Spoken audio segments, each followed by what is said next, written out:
Dr. Helen Feist is our next speaker and a keynote speaker for this morning. She will be giving what we now will be referring to as the Hugo Memorial Migration Update. In fact, I've heard Helen once before give Hugo's update.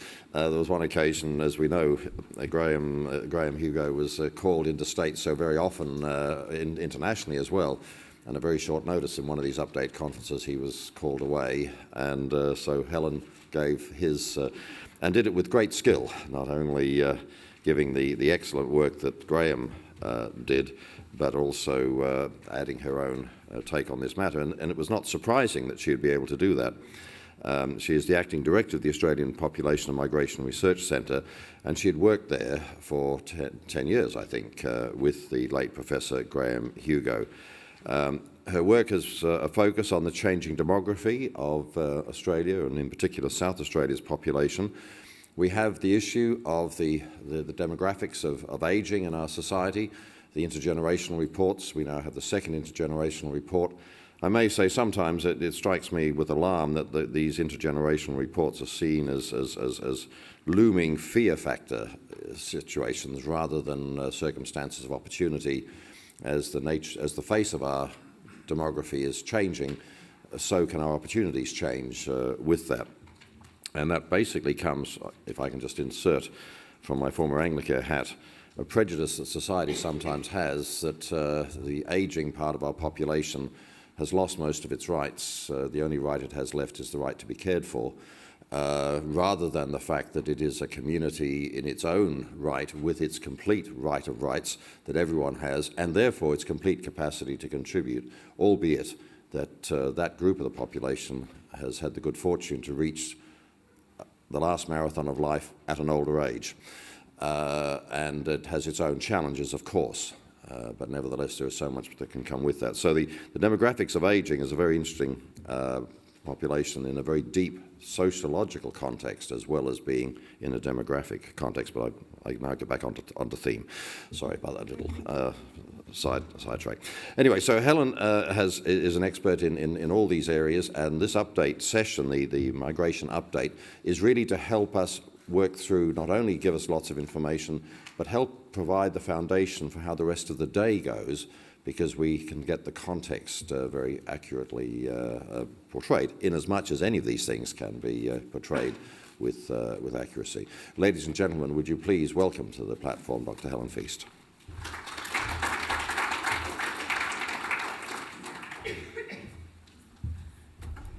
Good morning.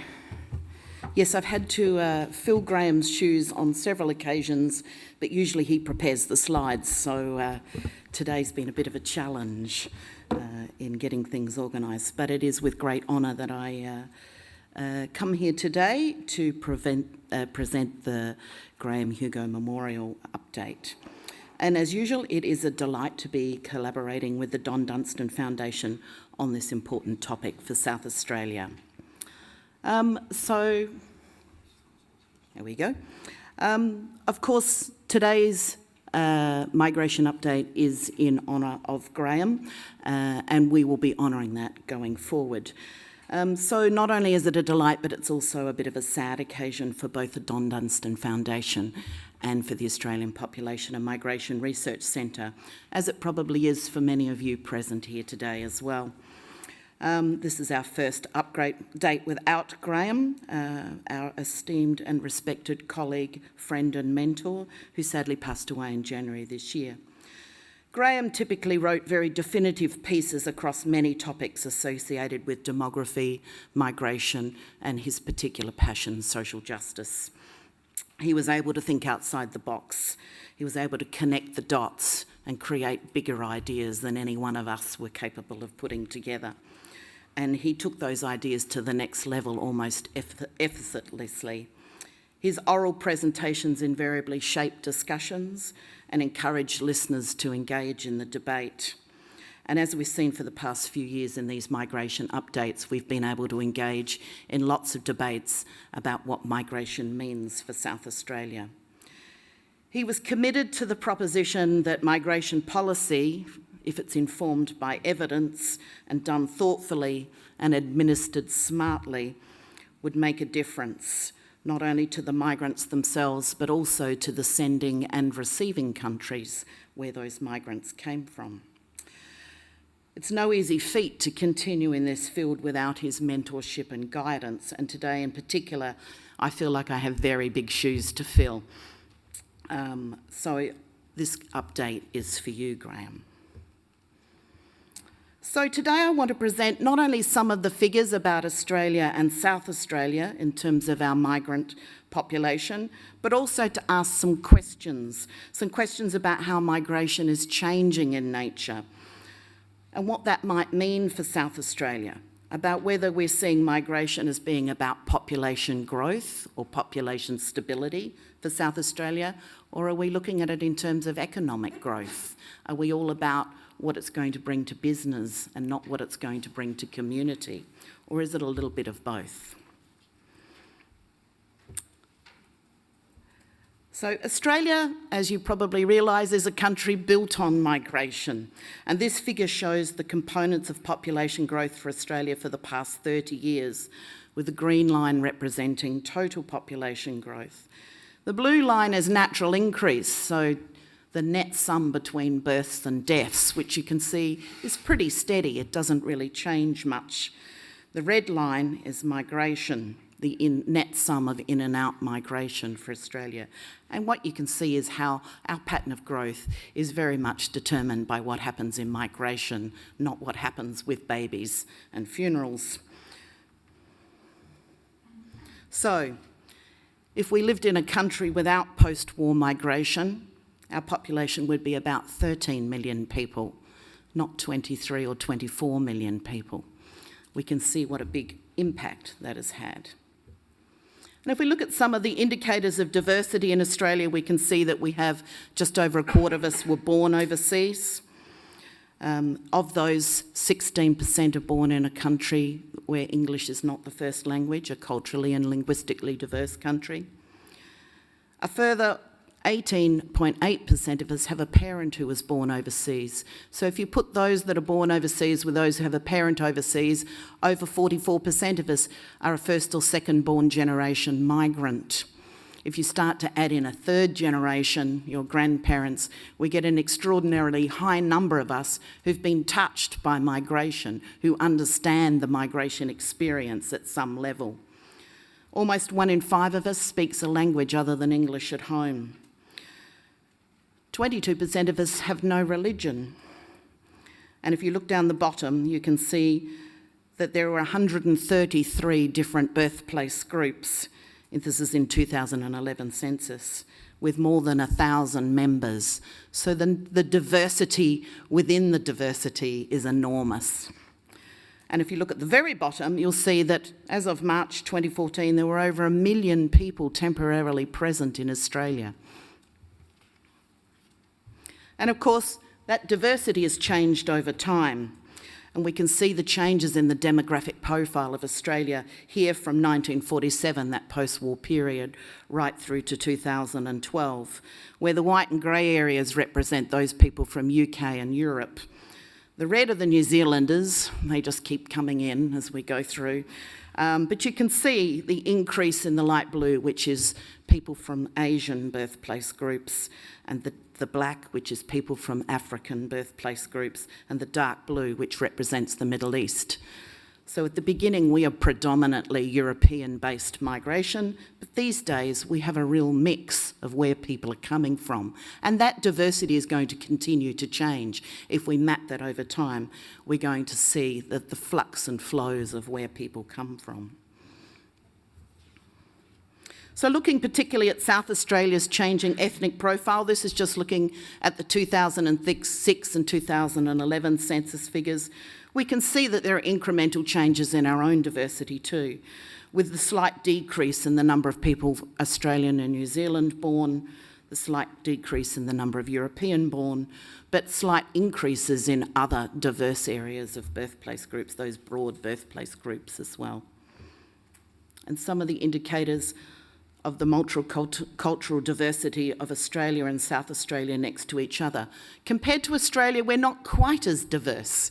But then again, we're competing with large gateway cities like Sydney and Melbourne, where we do get lots of migrants coming in. So they tend to skew those figures in terms of diversity.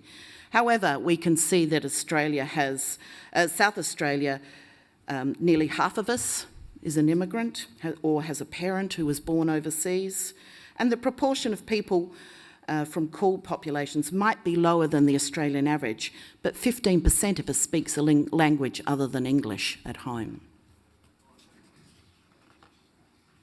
And here we can see the shift in the top 10 birthplace groups for Australia. Again, this is just between 2006 and 2011, so a relatively short period of time to look at change.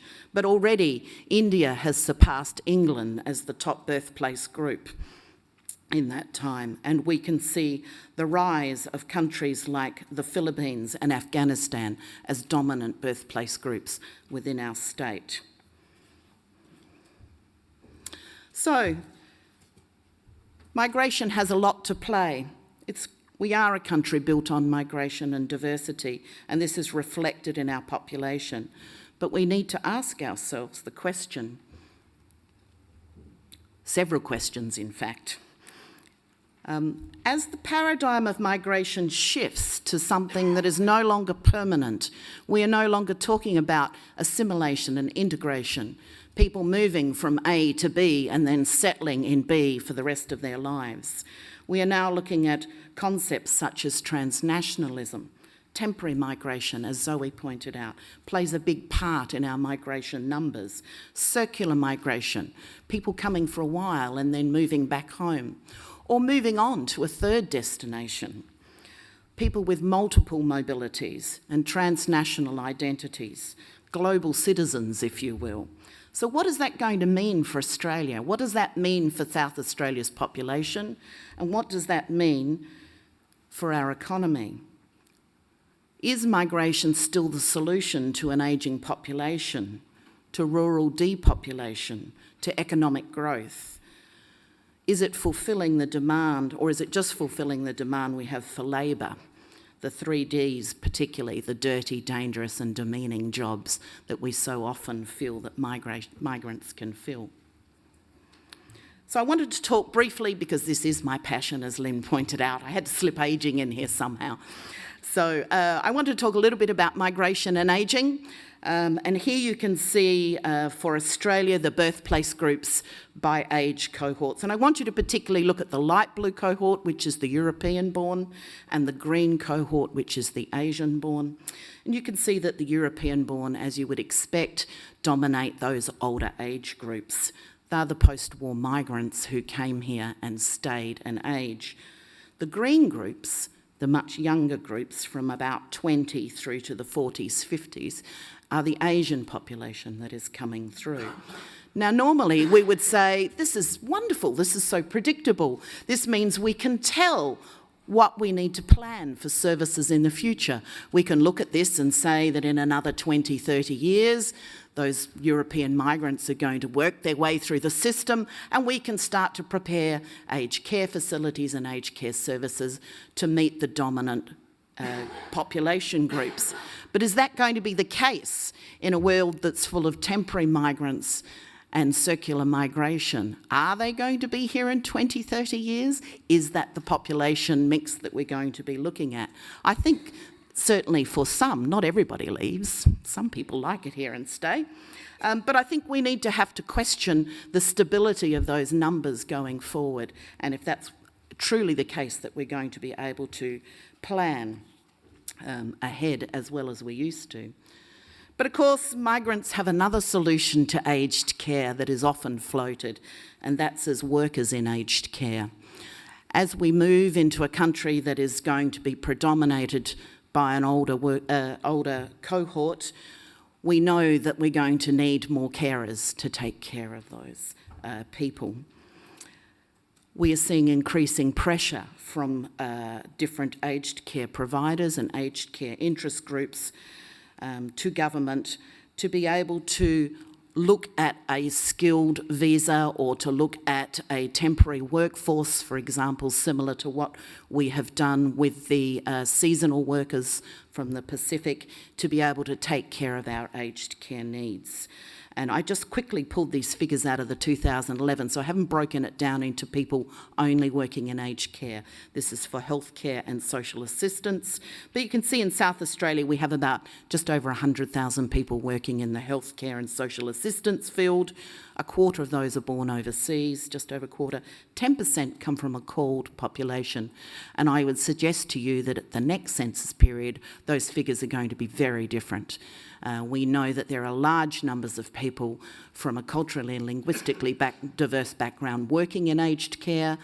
There is a demand for them. They are good workers, they are hard workers, they are reliable, they are kind, they get aged care, if you like, and we're going to see an increase in those numbers.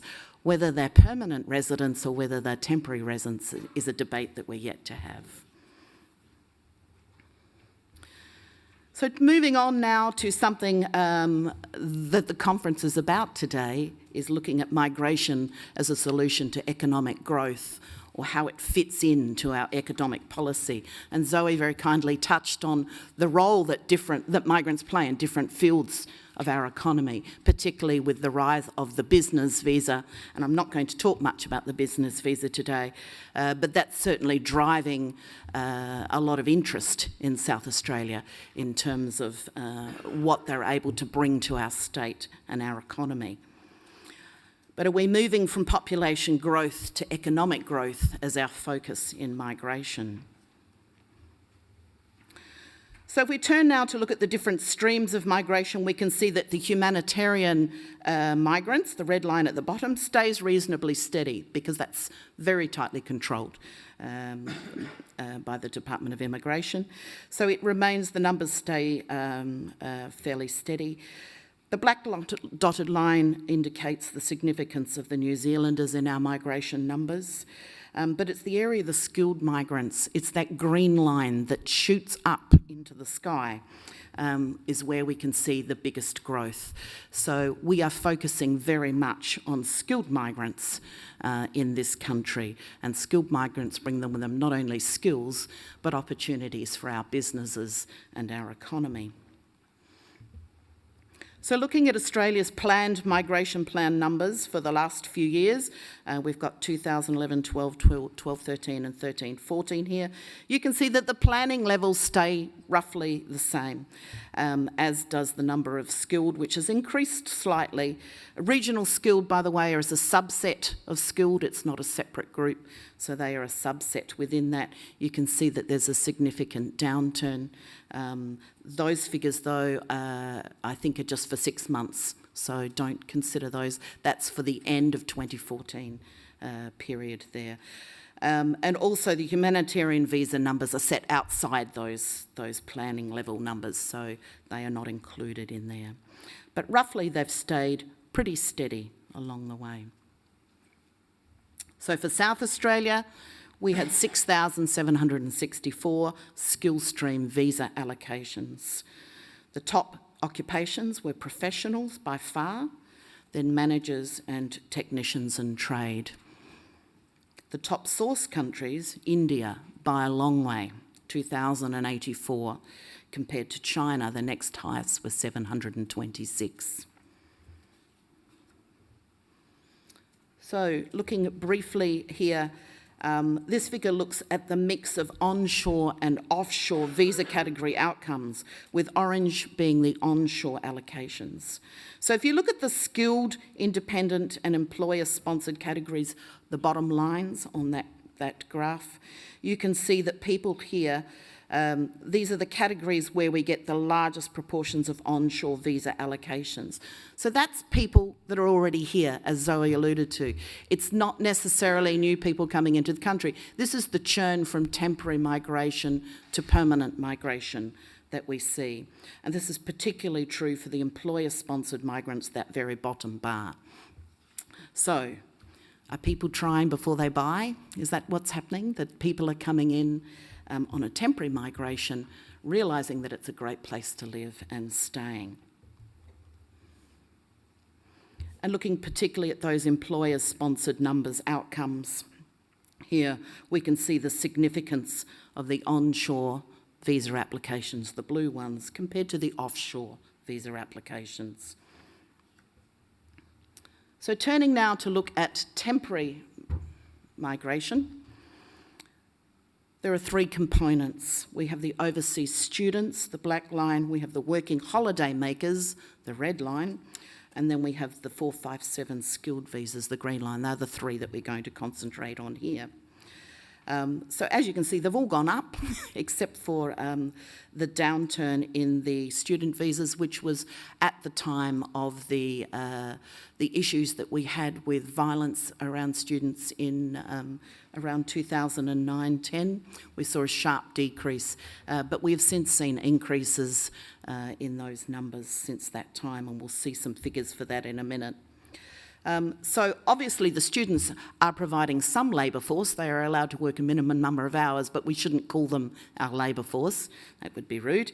But the other two are obviously providing large numbers to Australia in terms of temporary labour.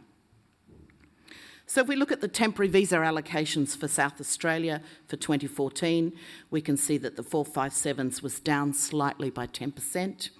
But the top occupations were professionals and technicians and trade.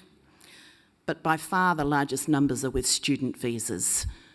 Student education, international student education is big business in Australia, and particularly in South Australia.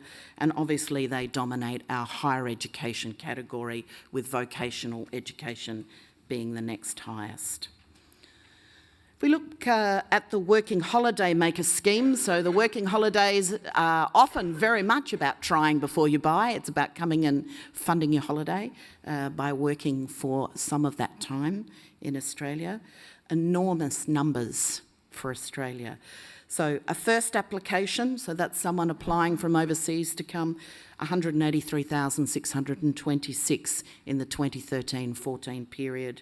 Second holiday working applications, that people that have had one or are here and want to extend it and do another one, is close on 50,000, and then the working and holiday subclass 462 is just over 10,000. 98% of those numbers, those applications, are approved. So we see large numbers of working holiday makers coming in here. However, that was an 8.7% reduction in visa lodgements from the 13-14 period, from the 12-13 period.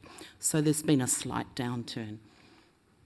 If we look at the top source countries, we can see that that's Taiwan, UK, South Korea, Ireland and Italy, with most of those going up except Ireland, which has gone down by 30%. My PhD student, Fidelma, who is here today, assures me that because they're buying into the myth that Ireland's becoming a good place to live again. So they're going home or not coming out. But we'll see. Maybe over the longer term they'll realise they're on a good thing and come back.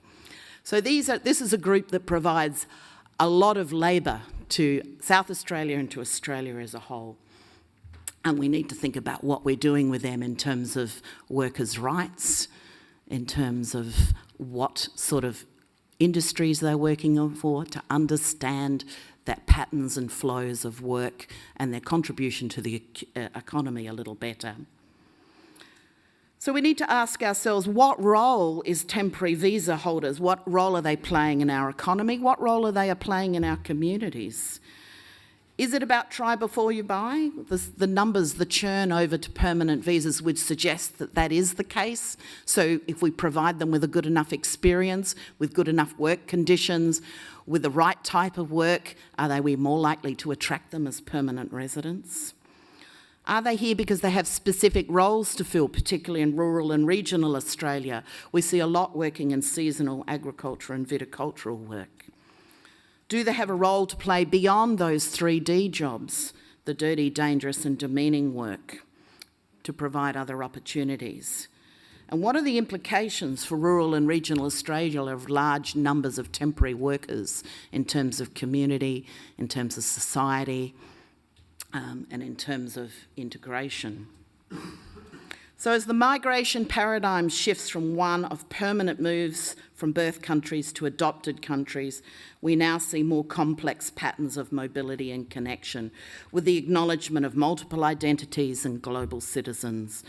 And this is enabled by easy and affordable transportation and technologies that allow us to stay connected no matter where we are. We need to rethink about the role of migration and the immigrants who work and live here in terms of long-term planning, in terms of population change, in terms of internal migration patterns, settlement services and the issues around settlement services. We need to think about the creation of global labour markets, but not only labour markets. We need to think about global trade markets as well, and what this highly mobile migrant population is able to offer us as a state in terms of connections and bonds outside this state. For example, the recent free trade agreement with South Korea has combined with a drought in California and has enabled an explosion in the almond growing business and export business in South Australia. Now, many of these almond plantations are in the Riverland, are run by Korean growers. They use Korean work and holiday makers to manage the crops and pick the almonds, and then they have their export markets lined up back in South Korea. So we're seeing a growth in business that comes about through the use of temporary migration, through the use of our business migration visas, but also opportunities because of the international and transnational nature of those relationships fostered by trade agreements. Another example is the work that's being carried out at the moment by Dr. George Tan from our centre, looking at the connections of the international wine course graduates who come from China to do a wine course at the University of Adelaide.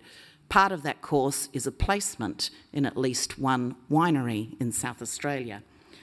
Do they take those transnational bonds and industry ties back to China with them? Are those temporary students, international students, taking home business opportunities not only for themselves, but for South Australian winemakers as well? And more on that probably next year, George. But of course, jobs are not, and income and economy are not the only drivers of migration. And as Lynn pointed out this morning, the final point in the migration story that I want to touch briefly on is the complex issue of humanitarian migration. I know that all the discussions in popular media and communities at the moment, if you're talking about migration, is about humanitarian migration. It's about refugees. It's not about our work visas. And as global warming increases and the likelihood of floods and droughts and storms increase greatly, we're going to see more challenged livelihoods across the world. We're going to see more people displaced across the world, and we're going to see more conflict across the world related to things like water and food. And with that comes the movement of people and a struggle for resources. And there are no easy answers to any of this. We live in a global world, and I think Lynn rightly pointed out the connection, the links or the allegory back to what happened after the World War. We need to start thinking as a global nation about how we're going to deal with these issues. It's not one country's issue or one region's issue anymore. So we need to understand how social media and regional politics play into these issues. And they're complex and it's confusing. The UNHCR reported in June 2014, for the first time since the post-World War II era, the number of refugees, asylum seekers, and internally displaced persons worldwide exceeded 50 million people for the first time since World War II. 51.2 million people were displaced by the end of 2013 across our globe, compared to 45.2 million in 2012. That is a huge jump in people in 12 months. Now, that sharp increase was largely attributed to the war in Syria. And of course, since this time, we've seen even larger numbers that are being displaced in Syria. The largest refugee populations in this period were Afghans, Syrians and Somalis, who together accounted for more than 50% of the global refugee numbers. Pakistan, Iran and Lebanon, at the time of that report at the end of 2014, were the countries hosting the largest numbers of refugees.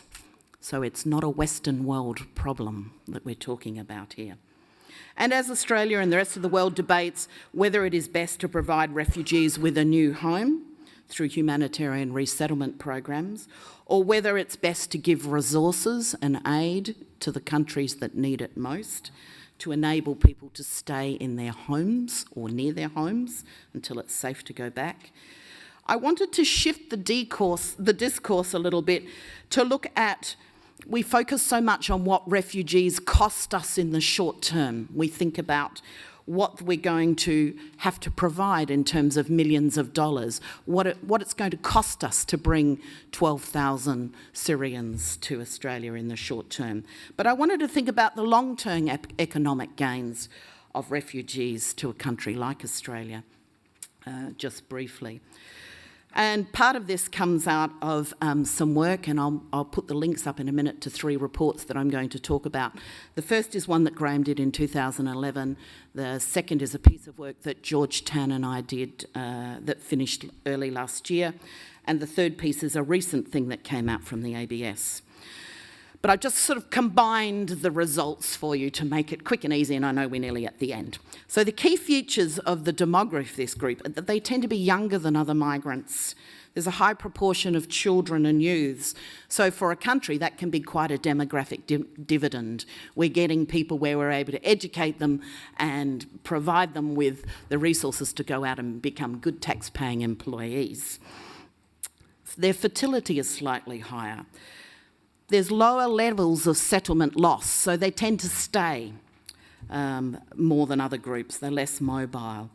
And there are increasing numbers in regional communities, as we've seen here in South Australia and the Limestone Coast. And that's not just through planned settlement, that's through voluntary organic settlement into rural and regional areas, because that's where a lot of them come from. That's where they identify with rural and regional regions in their own country. So here are the 3 reports that I mentioned.